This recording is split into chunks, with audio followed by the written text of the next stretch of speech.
report on NewsX World. U.S. Secretary of State Marco Rubio says he will meet Danish officials next week to discuss rising tensions over Greenland. This comes as Washington continues to show interest in acquiring the strategic Arctic territory. Venezuela's Interior Minister Diosdado Cabello says a U.S. military attack that captured President Nicolas Maduro killed 100 people and wounded dozens. He has called the attack on Venezuela terrible. U.S. President Donald Trump signs a memorandum ordering the United States to withdraw from 66 international organizations, saying they no longer serve American interests. The White House says the move targets dozens of UN and non-UN bodies.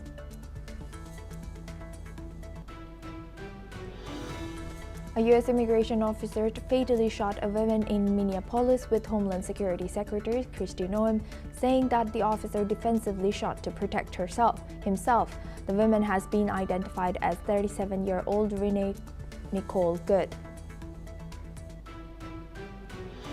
Jordan and the European Union will hold their first ever bilateral summit in Amman, bringing together Jordanian King Abdullah with European Council President Antonio Costa and European Commission President Ursula von der Leyen. The landmark meeting builds on the January 2025 Strategic and Comprehensive Partnership, which includes a €3 billion EU assistance package. According to Syrian media reports, Syrian Finance Minister Mohammad Yasser Barnieh held talks with the Saudi Fund for Development delegation. The visit follows a January 6th meeting with Syrian Education Minister as Riyadh expands concessional financing for infrastructure and basic services in Syria. Nigeria's Air Force will take over operations from the United States following Washington's Christmas Day strikes on Islamic State-linked targets in Sokoto State. With the U.S. shifting an intelligence and reconnaissance role, the strikes killed an unspecified number of militants and sparked diplomatic tensions. Samsung forecasts record Q4 profit as AI-driven memory shortages pushed RAM prices up over 300%, lifting chip earnings despite higher costs hitting phones and PCs.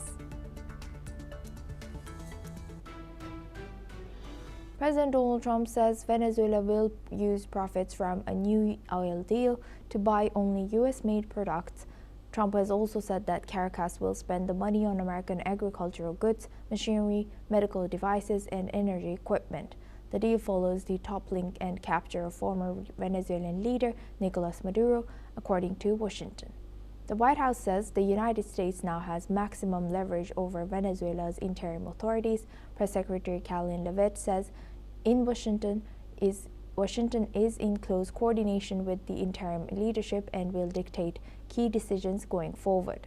The move signals tighter U.S. control over Venezuela's oil revenues and future purchases. Now for this discussion, we welcome Dr. Asta Chada. She's Associate Professor of International Relations at Tsumekan University, joins us live from Kyoto. Thank you very much, Professor, for joining us once again. Good to see you. Now, Good to see you. Thank you.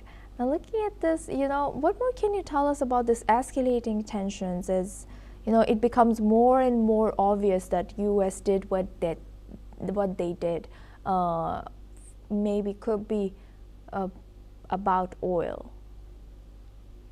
Absolutely. I mean, too many surprises coming every day from the US side because initially the intervention that was supposed to overthrow a very dictatorial and oppressive government now suddenly has become all about control of oil resources. And, in a very surprising turn, US administration no longer has a problem with Delcy Rodriguez running the interim government, something they didn't seem very welcoming of earlier.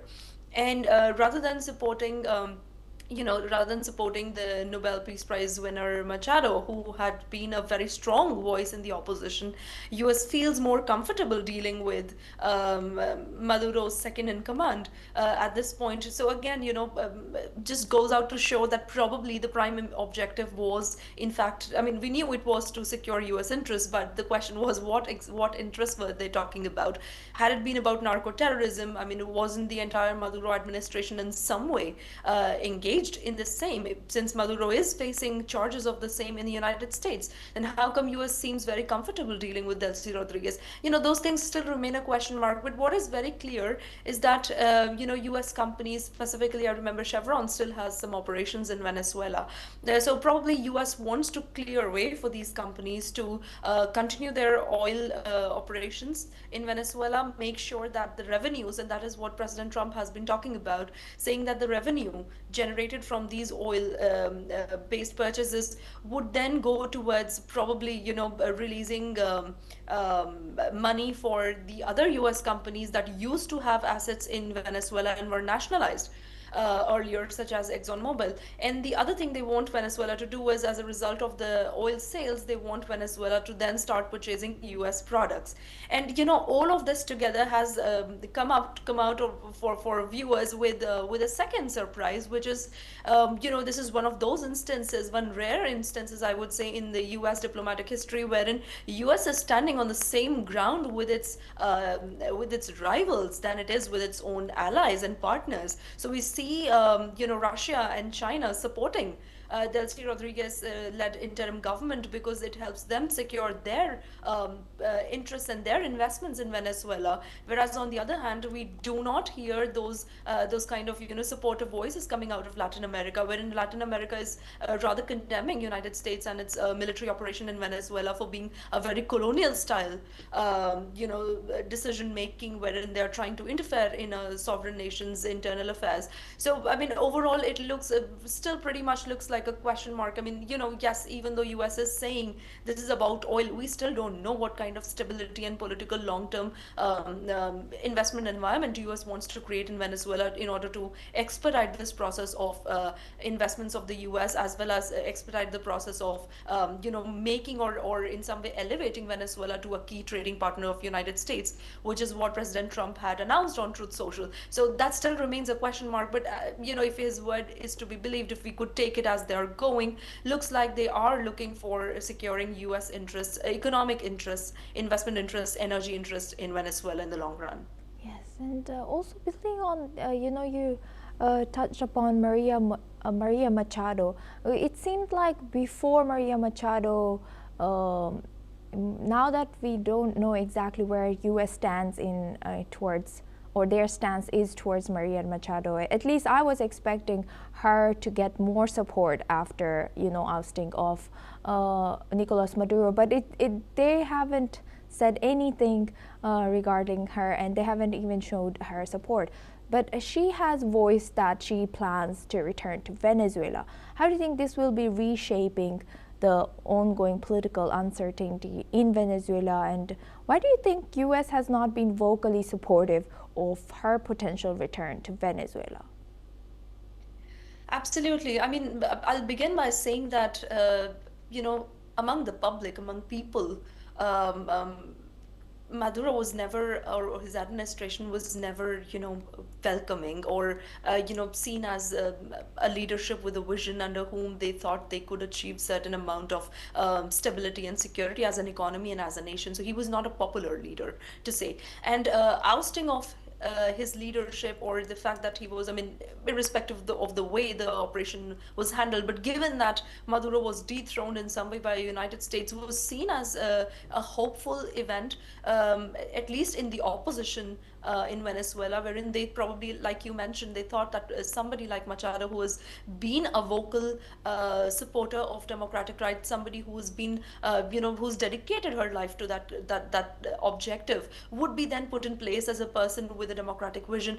And it's surprising. I mean, I couldn't speak for the entire United States what the US as a whole speaks, because under Trump administration, what President Trump says might not be echoed in the entire administration. either. But the things that we are hearing from President Trump himself have to do with her being popular, respectful, but not somebody who's capable of running the government. We don't know what he means by that. And the other thing that he clearly made obvious through his statements was that I think there was a place where he mentioned something about her getting a Nobel Peace Prize and not giving it up for somebody else, which I suppose he was alluding to himself. So, there are those personal sort of tensions there. Also seems to be, a thing within the administration, or at least some people within the administration who do not want to put in their hopes in Machado and her style of leadership. Yes. Probably also because it makes it difficult for them to negotiate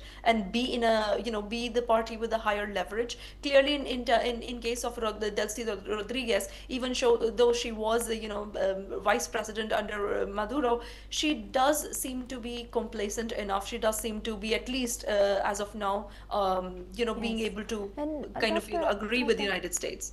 Dr. Chadha, building on that, can we still say that U.S. was successful if their intention was to change the regime? As you know, we now know that the regime has been taken over, will continue with Delcy Rodriguez, who is coming, of course, from the same party as Maduro, and doesn't have really.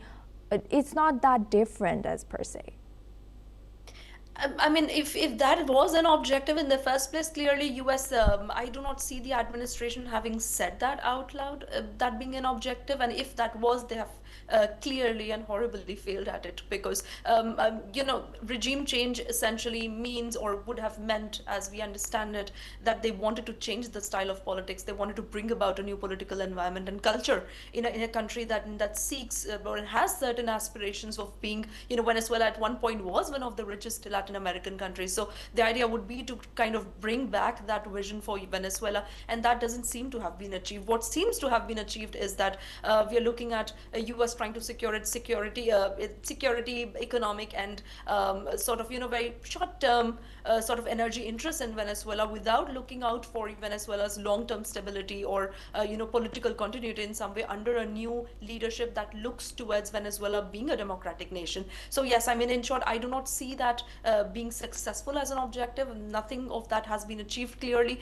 We don't know how long Delcy Rodriguez will stay in power, because if US administration's words are to be believed, they clearly say that the day they stop, Venezuelans stop coordinating with the United States and being complacent enough, there would be stricter actions. We don't know. On the other hand, even though Maduro has been captured and now would be under trial, the news coming out of US is that they are not sure of what kind of charges they want to levy against him, right? So they had labeled him as the head of the terrorist organization which was promoting narco-terrorism, and it seems like those charges are a bit flimsy at their end, though there are other things that they can still charge him for. So we do not know what exactly US plans to do with this regime change. I also sincerely Yes. doubt whether they were clear in the first place when they did this operation. Thank you for highlighting that, Dr. Chadha. Please stay with us as we come back to you for our next discussion as well. Now, US President Donald Trump has said that he plans to meet Colombian President Gustavo Petro in the near future, just days after warning of possible military action against Colombia. Trump has said that the two leaders spoke by phone and addressed recent tensions, including disagreements over drug trafficking. In a post on Truth Social, he then said he appreciated Petro's call and his tone, and looks forward to meeting him at the White House. Senior officials in Washington and Bogota are working on the arrangements. The call marks a shift in the tone after a period of sharp rhetoric, as both sides move towards direct talks to ease the strained relations. Now we welcome back Dr. Asta Chadha. She's Associate Professor of International Relations, joins us live from Kyoto, Japan. Thank you very much, Dr. Chadha, for staying with us. Now, do you think Colombia is suddenly shifting their tone once again? Are they threatened because they saw what U.S. did with a Venezuelan leader? Do you think U.S. is now? How do you analyze the situation of U.S. using soft power and hard power in their foreign policy? I mean, in case of Colombia, let's remember that when this operation happened, Operation Absolute Resolve, happened, and when they announced it to be a success and they captured Maduro, Colombia was one of those first countries that came out in disagreement with this sort of U.S. operation. Not only that, they were still in a question mark as to what were the U.S. objectives. They did not support the fact that a sovereign nation was in a way invaded by United States. So their criticism of US operation was quite sharp.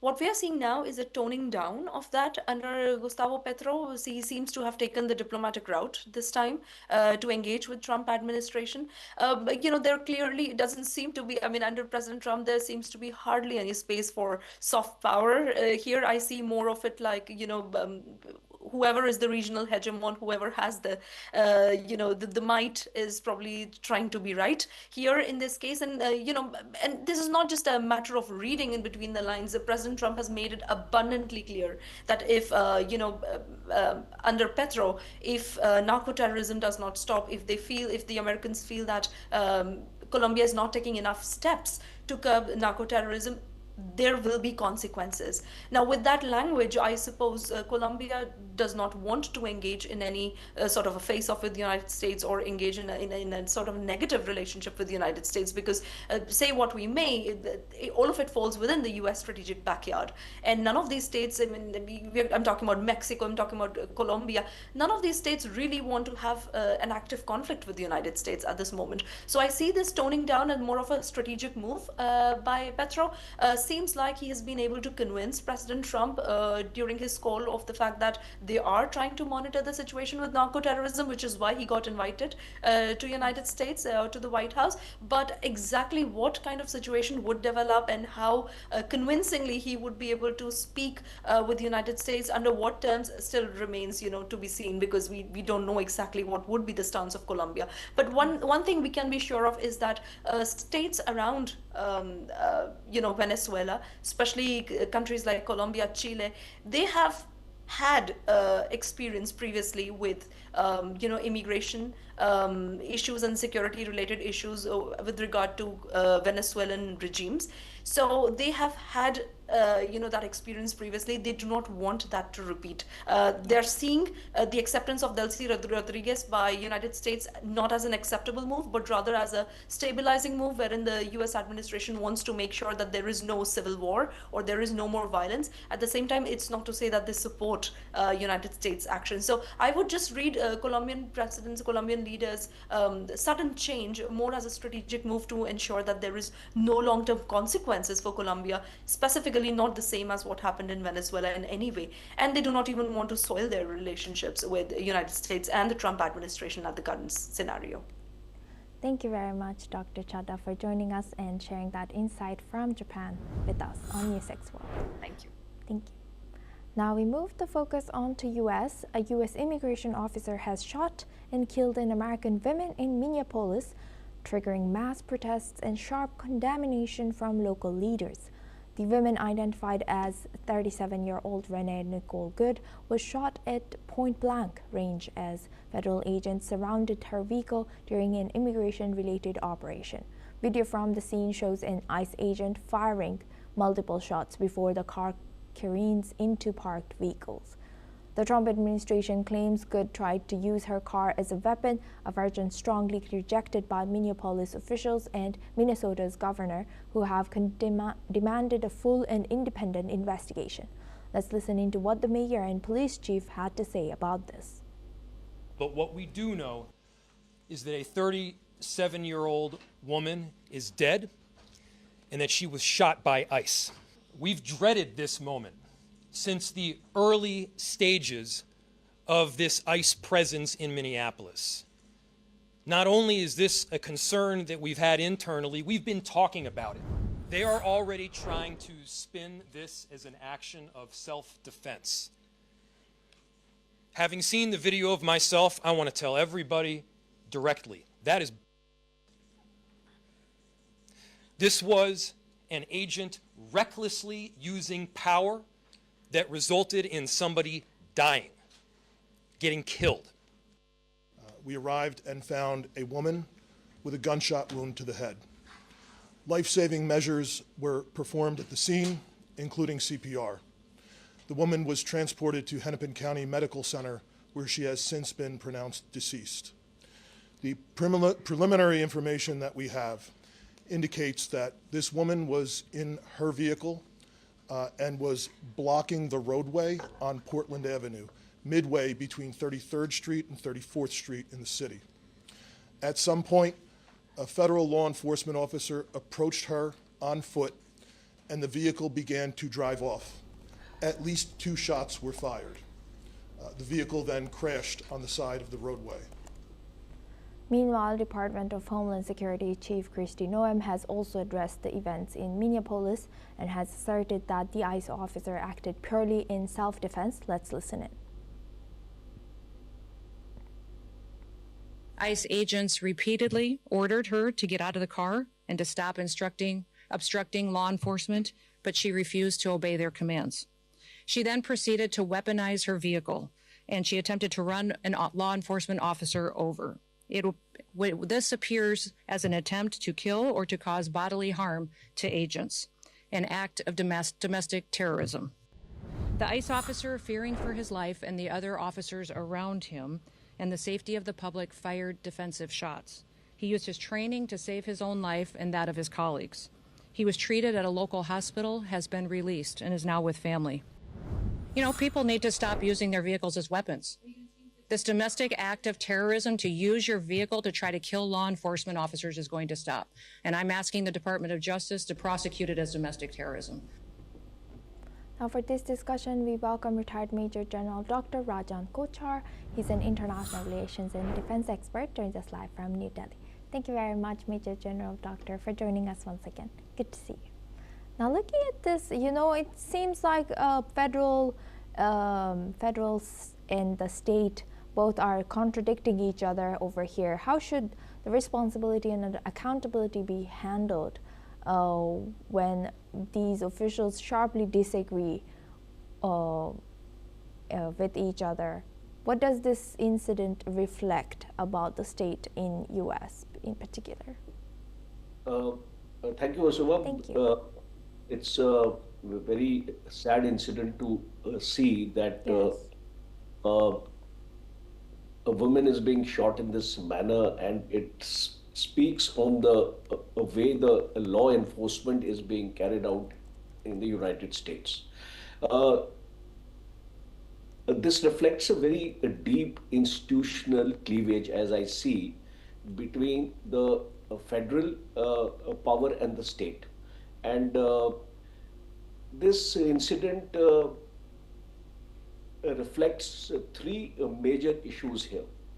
The first is the immigration enforcement, use of force norms, and political messaging, because you have to see that there is a narrative building by the White House straight away, a rapid statement coming from the White House to preempt any kind of judicial or media scrutiny, as I can see. The resistance of the state at the same time, the governor's rebuttal also reflects a growing democratic state pushback against what they see as a federal outreach and politicized enforcement and use of force, as we see in such incidents. I think possibly could have been avoided even if she was weaponizing the vehicle to run over the cop. But there are other ways of handling an incident, and I'm sure with the CCTV coverage and a detailed judicial review of this incident, the true facts will emerge, because right now it is like one side saying a different story for the other. So whom we have to believe, we'll only see after the investigation comes out. And it is now what is happening is, and this is not a standoff incident, because we have been discussing in your program earlier also how the Yes. federal powers are being used in the state, and where a situation is being created by the Trump administration to show that the states which are run by Democrats are not being run properly. The law and order is bad. The state administration is not taking adequate care of the situation, and they are trying to interfere into the jurisdiction of the state governors, which I think is a very disturbing trend. It is like centralizing your authority in one particular body and trying to reinforce that authority in an area where you really don't have that kind of a jurisdiction, because a federal force will only come into play when there is a breakdown in law and order, or there is a situation like that which warrants intervention. Like if I give a loose example of the Indian state also, when we enforce the president's rule or the governor's rule in a state, we see that there is a total breakdown of law and order. Only then we resort to these kind of measures, and these are measures which are taken very, very rarely, rarest of the rarest cases, as I can say it. But here what we are finding in the United States is that it has become a mundane affair, especially after Trump has taken over the administration, or he has become the president of the United States. I think an undue interference into the affairs of the states which are run by the opposition, because we don't see this kind of interference in the Republican states. So you can clearly make out there is a demarcation, in the way this new Syrian president has been installed, and he himself has got a Al Qaeda background. He was part of Al Qaeda earlier, and he was part of a terrorist organization. And now we are seeing this this incident here. Syria is actually dominated by three forces. On the northern side, it's the Turkish-backed elements. On the eastern side, it is the US-backed elements and the SDFs. And in the western and the northwestern part of Syria is what this administration is looking after. So, and especially now, what we are seeing is the urban centers have become vulnerable, and this violence suggests there are still residual jihadi networks which are actually working here. It could also be cross-border proxy actions which they are taking, and also possibly linked to an intelligence failure, because if you have these kind of heavy casualties among the civilians, it shows that possibly the intelligence network is not working too well. And it reinforces one important aspect, that Syria remains, in spite of claims of a ceasefire and all these things, it remains a low intensity conflict theater, and these incidents should not be visualized as a standoff incident, because we will find many such incidents shaping up now, because possibly the weakening of the Russian and the Iranians, because we have been suggesting all this time that after this new regime has taken over, predominantly it is US supported, and there is a weakening of Russian and Iran influence in Syria. This argument, I think, will have to be reviewed once again, because as I can see that Iran still wants to play a very, very important role here, and these proxy groups which are operating here, this jihadi group which are operating here, are predominantly supported by Iran.